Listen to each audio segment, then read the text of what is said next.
السلام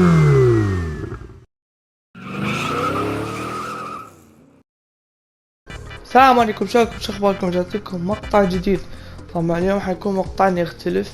انا اسف على القطعة اللي صارت لانه شوية جدا افكر شنو مقطع جاي حيكون موضوعه. طبعا اليوم حيكون مقطعنا شلون نجيب فلوس في لعبة كرو موتورفيست بأسرع وقت ممكن. وطبعا شباب اليوم مقطعنا الصراحة في شي حلو، يعني ما راح يتعب الباقين. المهم شباب، طبعا اني بالمقطع اللي قبله اللي هذا صورته نسيت اخلي رقم السيارة الفورد كراون فيكتوريا، بس راح اخليه رقم على السريع. طبعا كتبوا بالتعليقات اذا اذا كنتوا حابين اخلي، اذا كنتوا حابين يعني عشان هذا كل الارقام اقدر انزل لكم مقطع شلون تسووهن كلهن، حتى برقم تكسي مين راد الشي. يعني اذا حابين قولوا بالتعليقات. طبعا شباب بس شباب حاب اخلي الرقم شباب مو رقم من 10. طبعا اليوم حيكون مقطعنا شلون نجيب فلوس بكل سهولة في لعبة كرو موتورفيست. فكل علينا نحتاجه واللي هو طبعا شباب قبل كل شي خليت السيارة طبعا. وشباب طبعا اي واحد عنده كرو موتورفيست، بس قبل لا ابدي الطريقة، اي واحد عنده كرو موتورفيست عنده يروح لازم على الريسنج ويروح عنده سيارة، اذا عنده سيارة اللي هي بس في شوية شباب الاستون مارتن فولكان. هاي مثل ما تشوفوا قبالكم، هاي صور راح تطلع لكم. هاي إذا تريد يعني اللي عنده لعبة يعني ما مجبور يسوي، يروح على الفئات، يروح على حتى يدعمني يدعم السيارة. المهم يروح يدعمني، يختار اخر 5 من هذني وتطلع له هذا، ويدور على مونستر اكس 515 ويلقى السكن. هذا اي واحد حاب يدعمني لانه دا يحاول يشتهر السكن، يشتهر هاي الزينة مال المنتخب العراقي. فاي واحد عنده يعني هاي السيارة خليه يعني عشان اقول شوية يدعمني بهاي الفقرة. طبعا شباب اليوم حيكون مقطع عشان نجيب فلوس بأسرع طريقة ممكنة. طبعا شباب لا تخافوا، اكو طريقة دليل انه فلوس هواي، بانه راح اسجل لكم المقطع، العفو اسجل لكم هسه قبل لا ابدي بساعة بالتسجيل، يعني قصدي بدي ابدي ساعة بالتجميع، وارويكم شنو قدرت اجمع فلوس ورا التجميع. طبعا راح يطلع لكم صورة ورا ما كملت، يعني اللي مستعجل كلش. وطبعا كل لاحظتوا عدد الفلوس اللي صارت انه بس صورة مصغرة. بس قبل كل شي لازم تحتاجوا اللي هو السيارة اللي هي الفا جراند بريكس. شلون تلقاها؟ تروح على المتجر، تروح على لي مركبة، تختار الفئات، تروح على فئة المركبة، عندك هنا هاي الفا جراند بريكس، عندك الانواع اشكال الوان مثل ما تشوفون اشكال الوان. بس انا استخدم طبعا عندكم هاي مال تويتش، نسخة تويتش هاي مالت الستريمرز اليوم، ما عندي هاي مع الاسف.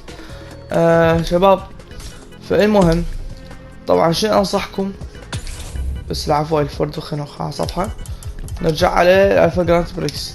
طبعا شباب انا انصحكم بالسيارة الار بي 18 الريد بول. طبعا هاي ما راح تقدر تشتريها، اكو هاي تقدر تشتريها، بس انا انصحكم اكثر بهاي اذا انت نفس الشي، بس انصحك بهاي احسن. يعني شلون نجيب هاي السيارة؟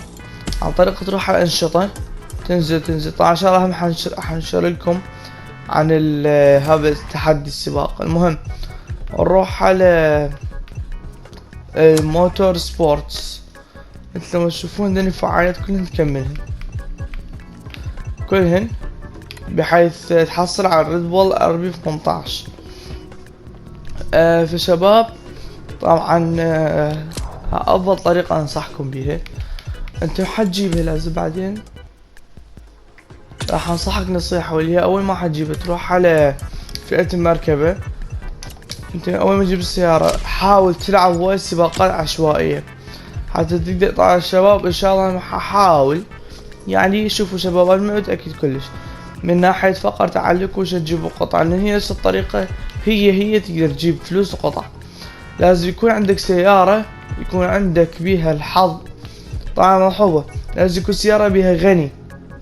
هاي انتم تشوفون هاي البي اللي عليها سهم فوق موجودة لازم، ويكون لازم مثل ما تشوفون هنا عندك تكون 3، وتكون عندك البيرك اللي هنا هاي راح اشركم عليها، حشر لكم عليها، تكون لازم موجودة كلهم 7 حتى ترهم الطريقة، او ممكن يعني تستغل طريقة عند، فلازم يعني شوية تعب نفسك عم تقدر تجيبها.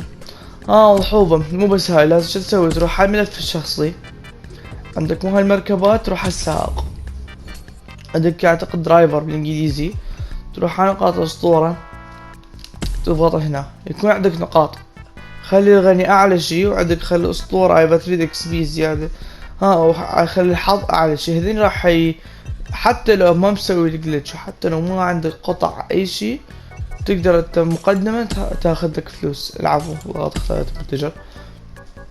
فشباب طبعا اللي ما يعرف هاي السيارة فورد كراون فيكتوريا عدلتها، تلقوه بالمقطع السابق، خلي المقطع بالوصف للي ما شاف المقطع. العفو. فهسه راح نبدي الطريقة. طبعا اول فقرة تسويها وتروح على الانشطة، بتروح بعدين فينتيج جراج. هاي فينتيج جراج تروح على ثالث سباق اللي هو صراحة ما اقول اسمه، المهم ثالث سباق على صورة فوكس واجن الكوستر. المهم شباب طبعا هاي يعني هاي تقريبا افضل طريقة يستخدمون المحترفين حتى يجمعون فلوس. انا عندي صديق استخدم الطريقة بعد سمع صوت الكامل. المهم شباب طبعا هاي طريقة اغلب المحترفين يستعملوها، اللي هي تستخدمها يعني تستخدم حتى على حسب فلوس. وهاي اول طريقة تسوي، تروح على الطار تحوله مخطط تخصيص، تروح بعدين شو تسوي؟ اول فقرة غير السيارة. اول شي اختار هاي السيارة واكس واجن، حتحولها على الفا جراند بريكس، بعدين تروح تختار السيارة. المهم بعدين شو حتسوي؟ راح تروح على اعدادات الفعالية، تضغط اكس، ركز تضغط اكس، تروح على ثالث واحد، هاي لا معدلات خلي على قيادة آمنة. طبعا شباب هنا راح يعني انت شوف ما راح يأثر الصراحة، يعني تشوفون الفلوس ما تغيرت، يعني هاي تقريبا انصحك بيها سويها، حتى اللي حاب يعني يقوي من مستوى العفو ما تتحمل. تمام. بس طبعا شباب افضل طريقة غير عم حتى تزيد نسبة الفلوس، مو فلوس، تزيد نسبة الاكس بي. هاي الاكس بي الاخضر الازرق حتى على مود يعني شلون اقول بالمين ستيج تفيدك. طبعا شباب راح طريقة المين ستيج، طريقة تجيب نقاط الاسطورة بالنهاية راح اقول لكم عليها. اول فقرة تسوي اللي هو تروح على الارجاع، هذا مو شغل، تسوي اللي تعطيه، تروح عليها بلا فايدة الصراحة. الجير التحر بيه بالصراحة، اذا جبت جير عادي يعني شي زين. تروح على التحكم بالسحب، طبعا حخليكم صورة اذا قدرت انه بالانجليزي حتصير اللي عند اللعبة الانجليزي، حتخلي التحكم بالسحب، حتخلي كان هو رفاهي حتخليه رياضي. عندك هنا نظام الثبات الالكتروني كان رفاهي حتخليه رياضي. وعندك هذا الدرفت مساعد الدرفت. الصراحة شباب انت جاي تلعب الفا جراند بريكس، فالصراحة يعني هالشي مو مهم، وهو اصلا بلا فايدة يعني تقريبا التوجيه التلقائي صراحة لا تفعل نهائيا، يتعب. خط السباق تقدر تلغيه كله. المهم طبعا لازم تركز على كل فقرة تسويها. عندك هاي مهمات ان شاء الله راح مقطع ان شاء الله نسوي كيف تسوي مهمات. عندك هنا تختار السيارة اذا قلت لكم، تختار العفو لا تروح على فئة المركبة. اللي ما يعرف بعدين يختار هاي ار بي 18 وكون مجهزة بالقطع. طبعا اي سيارة الفا جراند بريكس تراهم. المهم تروح على اعداد فعالية، هاي القيادة الآمنة مثل ما تشوفون، تفعل القيادة الآمنة. الوقت بخصوص الوقت يجي كيفك ما عندي اي مشكلة. طبعا راح اسويه فجر، لا العفو الشروق، لا شروق صباح، لا تمام. بعدين راح تختار وتبدي السباق. طبعا شباب هاي راح ارويكم السباق شلون راح يصير، يعني بخصوص راح اقولكم تحميل هاي المرة لان عم بزدحت فقرة او ما لحقت. يلا عادي. طبعا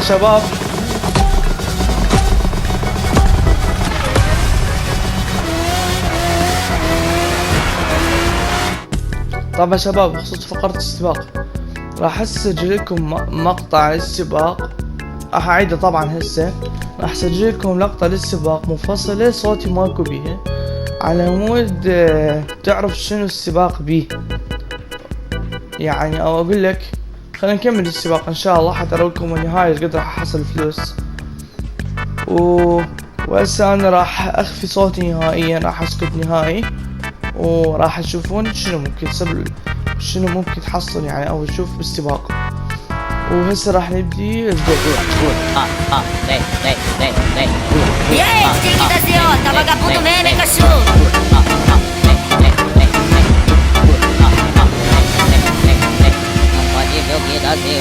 Ela joga na rua, pode ver o que dá zero.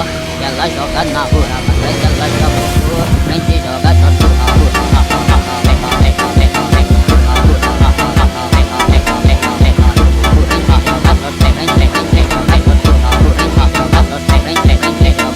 Hoje nós vai te comer e amanhã vai te esquecer. Nós tá com pau e tchau, nós tá com pau e tchau, bebê. Nós tá com pau e tchau, nós tá com pau e tchau, bebê. Nós tá com pau e tchau, nós tá com pau e tchau, bebê. Nós tá com pau e tchau, nós tá com pau e tchau, bebê. Nós tá com pau e tchau, nós tá com pau e tchau, bebê.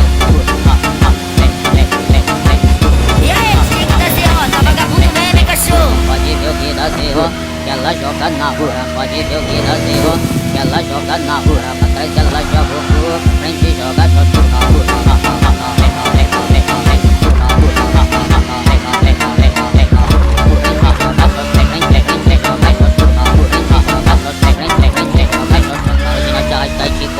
E amanhã vai te esquecer. Nós tá com pau e tchau, nós tá com pau e tchau, bebê. Nós tá com pau e tchau, nós tá com pau e tchau, bebê. Nós tá com pau e tchau, nós tá com pau e tchau, bebê. Nós tá com pau e tchau, nós tá com pau e tchau, bebê. Nós tá com pau e tchau, nós tá com pau e tchau, bebê.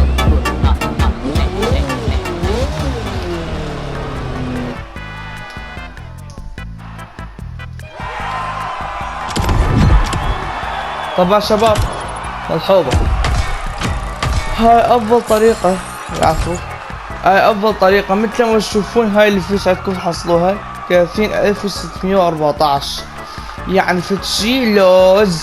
وقطع تحصلها تقدر تحصل قطع مذهبة مثل ما تشوفون شباب. حتى على مود يعني افضل، هاي افضل بالنسبة لي تعتبر هاي افضل طريقة تقدر تجمع بيها قطع وفلوس في لعبة كروموتور فيست.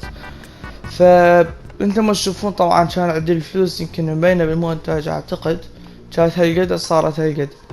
طبعا شباب بس خل احكيكم شغلة فقرة انه راح ان شاء الله راح اسوي محتوى سيارات مكثف نوعا ما، وراح احاول ان شاء الله ما انزلكم بعد يعني باقي العاب بخصوص محتوى ذكرو جود اوف وور.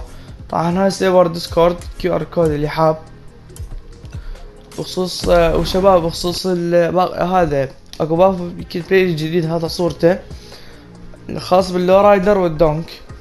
ان شاء الله هم راح اسجل لكم مقطع بخصوصه. ها شباب ذكرتوني العفو ذكرت.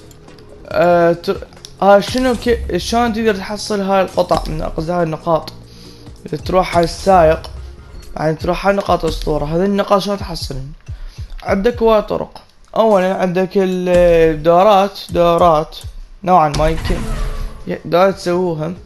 يروح اكو طريقة تحصلوا لها السمت نزلوها هناك بحيث لو تشوفون. طبعا انا مثل ما قلت لكم دورات ينزلوها. طبعا اعذروا شوي السمت انا مو كلش بيه العفو حتى بس خلينا ادخل هنا شوية اي حتى صوت يختفي. شباب طبعا هنا السمت العفو السمت هنا يعني افضل طريقة ممكن تحصل بيه. اي مثل ما تشوفون عندكم مثلا هنا هذا السباق قصدي هذا السمت اذا جيت فوق يعطيك نقاط 10 نقاط اسطورة. بس شنو افضل طريقة تحصل بيها نقاط اسطورة؟ اعطيك تروح على الانشطة، تروح على المين ستيج مثل ما تشوفون. انت هنا عندك راح تحصل 5 نقاط. عندك هنا جوائز هواية مثل ما تشوفون. طبعا عندك هاي 5 نقاط ويمكن تقريبا دورات هنا ينزلون سيارات قطع، وهالشطعة تدخل هنا عن طريق تكمل وحدة من هذين الثلاثة، تكملها عن طريق بتجدي شي اسمه فعاليات. واكو طريقة وهي مثل هاي قلت لكم عليها هاي السباق، لا يعني ما اقدر اقول اسمها صورته.